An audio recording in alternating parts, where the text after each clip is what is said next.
प्यारे बच्चों, आज की वीडियो में क्लास 8 का मैथ्स एक्सरसाइज 3.1 अंडरस्टैंडिंग क्वाड्रिलेटरल्स। ठीक है, तो आज हम क्वाड्रिलेटरल्स के बारे में कुछ समझेंगे। फर्स्ट है इसका प्लेन कर्व। प्लेन कर्व क्या होता है बच्चों? जैसे हम अगर पेंसिल की नोक को इस टाइप से, इस तरीके से जो है कर्व बनाएंगे कि नोक पेंसिल को उठाना ना पड़े। ठीक है, जो हमारे पेन है हमें इसको उठाना ना पड़े और एक जगह से शुरू करें और उसको दूसरी जगह से एंड करें। तो इस तरीके के कर्व को कहते हैं हम प्लेन कर्व। ठीक है, प्लेन कर्व भी हमारे पास 2 टाइप्स होते हैं। ठीक है, जैसे मैंने यहाँ से पेन को बनाना शुरू किया और पेन से जो है कर्व को बनाना शुरू किया और उसका दूसरा यहीं पे रोक दिया। ठीक है, पेन को बीच में नहीं उठाना है और इसको पूरा क्लोज करना है। तो इस प्रकार की कर्व को हम कहते हैं क्लोज कर्व। ठीक है, कर्व क्या होते हैं और कितने प्रकार के होते हैं? नेक्स्ट ओपन कर्व, यानी कि जैसे हमने पेन को एक जगह से, ठीक है, इस तरीके से हमने पेन से स्टार्ट किया बनाना और इसको इस तरह से आधी में छोड़ दिया। ठीक है, इसको पूरा मिलाया नहीं। तो इस प्रकार के जो प्लेन कर्व होते हैं इसको कहते हैं हम ओपन कर्व। ठीक है, तो कर्व के बारे में समझ गए। नेक्स्ट हमारा जो सेकंड है वो है पॉलीगन्स। पॉलीगन्स क्या होता है बच्चों? कि a simple curve made up of only line segment, यानी कि जो हमारा केवल लाइन सेगमेंट से जो कर्व बनते हैं। ठीक है, जो plane close curve, plane simple, ठीक है, ये सिंपल क्लोज। ठीक है, कैसे कर्व होना चाहिए? क्लोज कर्व होना चाहिए और लाइन सेगमेंट से बने होने चाहिए। तो इस प्रकार के जो ये कर्व होते हैं इनको हम कहते हैं पॉलीगन्स। ठीक है, पॉलीगन्स। ठीक है, तो पॉलीगन्स समझ गए क्या होता है पॉलीगन्स? ये simple close curve made up of only line segment, यानी केवल लाइन सेगमेंट से बनते हैं जो कर्व और क्लोज हो तो उसको हम कहते हैं पॉलीगन्स। ठीक है, तो पॉलीगन्स भी आप लोग समझ गए। नेक्स्ट हमारा जो थर्ड है बच्चों वो है टाइप ऑफ पॉलीगन्स, यानी पॉलीगन्स कितने टाइप्स के होते हैं। ठीक है, सब फर्स्ट हमारा इसमें कॉन्वेक्स पॉलीगन। कॉन्वेक्स पॉलीगन्स, ये मैंने आपके सामने एक फिगर बनाया है। क्या होता है बच्चों कॉन्वेक्स पॉलीगन? यानी all angles are less than 180, यानी इसके जो भी एंगल्स हैं ये क्या हैं? जो भी इंटीरियर एंगल्स हैं, ठीक है, तो ये 180 से लेस होने चाहिए। ठीक है, यानी छोटे होने चाहिए। तो इस प्रकार के जो क्लोज कर्व होते हैं, ठीक है, line segment, only line segment, तो ये होते हैं हमारे कॉन्वेक्स पॉलीगन। ठीक, इसमें आता हमारा सेकंड कॉनकेव पॉलीगन। ध्यान रखना बच्चों, क्योंकि हमारा जो 3.1 और 3.2 है वो केवल क्वाड्रिलेटरल्स पे आधारित है। ठीक है, डिपेंडेंट है। दूसरा हमारा है कॉनकेव पॉलीगन, यानी at least one angle is greater than 180। जैसे हमारे पास ये पॉलीगन है, ठीक है, तो इसका एट लीस्ट यानी कम से कम वन एंगल क्या होना चाहिए? 180 से एक्स्ट्रा होना चाहिए। ठीक है, तो 180 से एक्स्ट्रा क्या होगा? जब हमारा इसका यहाँ पे बाहर की तरफ एक गुफा टाइप की बनेगी। ठीक है, तो जो हमारा ये एंगल होगा ये कितना होता है? Greater than 180।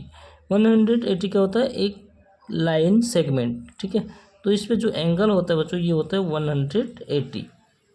ठीक, तो ये 180 से सपोज ये हमारे पास इस तरीके से हो गया। ठीक है, इस तरीके से हो गया। तो ये 180 से क्या हो गया बच्चों? हमारा ग्रेटर हो गया। ठीक है, यानी at least one angle is greater than 180। तो इस प्रकार के पॉलीगन को हम कहते हैं कॉनकेव पॉलीगन। नेक्स्ट इसमें जो हमारा थर्ड होता है बच्चों देखो 30 क्या है, regular polygons, all angles and all sides are equal. मतलब इस प्रकार के पॉलीगन जिनके ऑल एंगल्स और ऑल साइड्स क्या होते हैं, इक्वल होते हैं। एग्जाम्पल के लिए हमने जैसे ये क्या है, स्क्वायर है, तो स्क्वायर क्या क्या होता है बच्चों हमारे, इसकी जो भी एंगल हैं, ठीक है, चारों एंगल्स और चारों साइड्स क्या होते हैं, इक्वल होते हैं। तो इस प्रकार की पॉलीगन्स को हम कहते हैं रेगुलर पॉलीगन्स, ठीक है। इसका सेकंड एग्जांपल है इक्वाइलेटरल ट्रायंगल। इक्वाइलेटरल ट्रायंगल क्या होता है बच्चों, इसकी जो हमारे, ठीक है, जो हमारे तीनों साइड्स होते हैं इक्वल होते हैं, एंड जो तीनों एंगल होते हैं, ठीक है, यानी ऑल एंगल्स होते हैं, ये भी क्या होते हैं, इक्वल होते हैं। यानी कितने डिग्री का होता है, 60 डिग्री का होता है, ठीक है, पर एंगल। तो इस प्रकार की जो पॉलीगन्स होते हैं इनको हम कहते हैं रेगुलर। और जिनमें फोर्थ आता है इरेगुलर पॉलीगन्स। इरेगुलर क्या होते हैं बच्चों, भाई रेगुलर हो गया जिनके साइड्स और ऑल एंगल्स इक्वल होते हैं, वो हो गया रेगुलर। जिनके इक्वल ना हो तो वो क्या हो जाते हैं, इरेगुलर, यानी all sides are not equal, ठीक है। इसकी एग्जांपल के लिए मैंने फिगर बना दिया है, इसकी क्या है, जो ऑल साइड से इक्वल नहीं है, ठीक है। तो ये हो गया हमारा इरेगुलर पॉलीगन्स।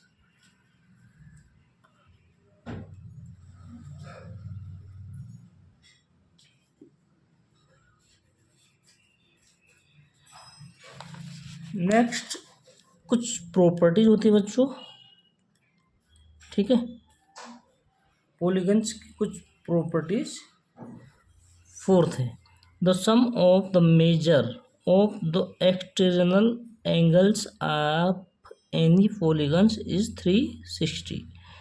जैसे मैंने ये फिगर बनाया, ठीक है, तो इसका एक्सटर्नल एंगल ये हो गया एक्स वाई जेड, यानी इन तीनों एंगल का जो टोटल सम होगा वो कितना होता है, 360 का होता है, ठीक है। तो इस पे डिपेंडेड आपके जो क्वेश्चन होंगे 3.2 में, वहाँ से हम सॉल्व करेंगे, ठीक है। यानी क्या कहा बच्चों, the sum of the measures of the external angles of any polygon is 360। कोई भी पॉलीगन्स है, ठीक है, तो उनका जो एक्सटर्नल एंगल्स का जो टोटल सम होता है वो होता है 360 डिग्री, ठीक है। नेक्स्ट फिफ्थ हमारा है exterior angles of regular polygons. Regular polygons क्या होते हैं, जिनकी सारी साइड्स इक्वल हो, ऑल साइड्स यानी इक्वल है एंड ऑल एंगल्स इक्वल हो, उसको कहते हैं रेगुलर पॉलीगन।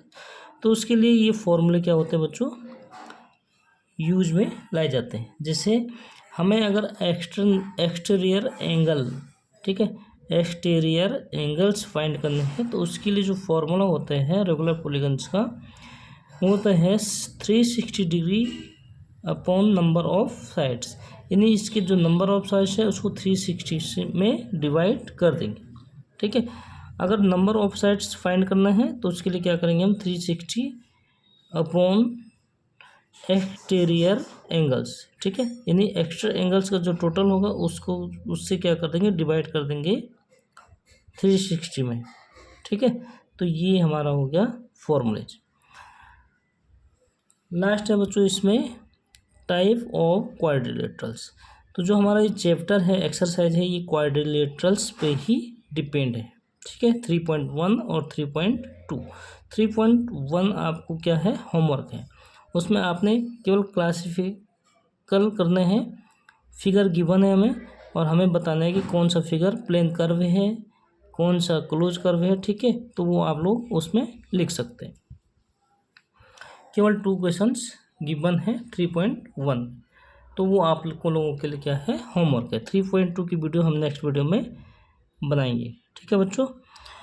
नेक्स्ट हमारा क्या है, टाइप ऑफ क्वाड्रिलेटरल्स। क्वाड्रिलेटरल्स क्या होते हैं बच्चों, क्वाड्रिलेटरल्स होते हैं जिनके ओनली 4 साइड्स होते हैं, ठीक है। 4 ऐसा जो है क्लोज कर्व लाइन सेगमेंट का जिनके ओनली 4 साइड्स हो, तो उनको कहते हैं हम क्वाड्रिलेटरल्स। तो क्वाड्रिलेटरल्स, काइंड ऑफ क्वाड्रिलेटरल्स क्या क्या होते हैं, square, rectangle, parallelogram, rhombus, trapezium, kite. ठीक है, तो बताते हैं स्क्वायर क्या होते हैं, जिसके हमारे क्या होते हैं, ऑल एंगल्स इक्वल होते हैं एंड ऑल साइड्स इक्वल होते हैं। ठीक है, तो इस प्रकार की क्वाड्रिलेटरल को हम कहते हैं स्क्वायर। सेकेंड आता है बच्चों रेक्टेंगल। रेक्टेंगल में क्या होता है हमारे, ठीक है, ऑल एंगल्स तो इक्वल होते हैं बट आमने सामने यानी अपोजिट साइड्स इक्वल होते हैं। ठीक है, और एंगल भी क्या होते हैं, सारे इक्वल होते हैं। तो इस प्रकार का जो हमारा क्वाड्रिलेटरल होता है वो होता है रेक्टेंगल। ठीक है, थर्ड होता है हमारा पैरेललोग्राम। यानी पैरेललोग्राम में क्या होता है बच्चों, हमारे जो, ठीक है, अपोजिट साइड्स होते हैं वो होते हैं इक्वल, लेकिन जो हमारे अपोजिट जो हमारे एंगल्स होते हैं वो क्या होते हैं बच्चों, इक्वल नहीं होते, लेकिन अपोजिट एंगल केवल इक्वल होते हैं। ठीक है, तो इस प्रकार के क्वाड्रिलेटरल्स हमारा क्या होता है, पैरेललोग्राम। ठीक है, नेक्स्ट है रोम्बस। रोम्बस में क्या होता है बच्चों, हमारे एंगल तो इक्वल नहीं होते हैं, लेकिन जो हमारे ऑल साइड्स होते हैं ये क्या होते हैं, इक्वल होते हैं। तो ठीक है, जैसे स्क्वायर में क्या होते हैं, उसमें एंगल भी इक्वल होते हैं, साइड्स भी इक्वल होते हैं, बट रोम्बस में हमारे केवल साइड्स इक्वल होते हैं और एंगल डिफरेंट होते हैं। ठीक है, तो ये हो जाता है हमारा रोम्बस। अगला है हमारा नेक्स्ट ट्रेपेजियम। ट्रेपेजियम में क्या होता है बच्चों, opposite to any two opposite sides. ठीक है, कोई भी टू अपोजिट साइड्स क्या होते हैं, पैरेलल होते हैं।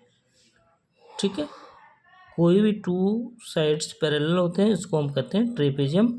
और काइट आप जानते हैं काइट क्या होते हैं, जिसके, ठीक है, काइट क्या होते हैं, जो काइट की तरह होते हैं उसको कहते हैं हम काइट, क्वाड्रिलेटरल्स। ठीक है, तो आज के चैप्टर हम यहीं पे एंड करते हैं। नेक्स्ट वीडियो में हम एक्सरसाइज के क्वेश्चन सॉल्व करेंगे 3.2।